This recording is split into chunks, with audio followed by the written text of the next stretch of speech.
చాలా మంది క్రైస్తవుల్లో సహితం వచ్చే మాట ఇదే. ఏమంటే మనిషి జన్మ పాపం అండి. ఎలా పాపం అంటే తల్లిదండ్రుల కలయిక పాపం అండి, కనుక మనిషి పాపం చేయక మానడండి. ఇందే కదా అంటున్నారు. మనిషి జన్మ ఏంటట? పుట్టుకేంటట? పాపం అంట. ఏంటా పాపం? తల్లిదండ్రుల దాంపత్య జీవితం పాపమట, తల్లిదండ్రుల కలయిక పాపమట. అయితే తల్లిదండ్రులకు కలయిక పాపమైనప్పుడు మనుషులందరూ పుట్టేది ఎలా పుట్టిస్తున్నాడట? పాపులుగా పుట్టిస్తున్నాడట.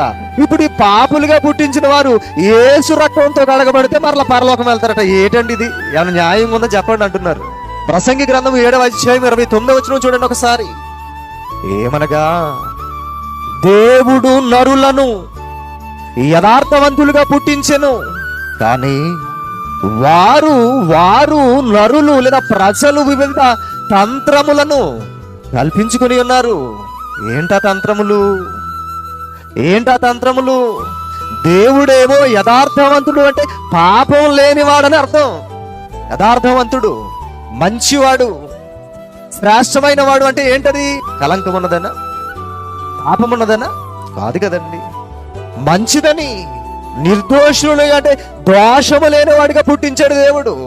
అంటే పాపం అనే దోషం నరులకు లేదు, దేంట్లో లేదు, పుట్టుకలో లేదు.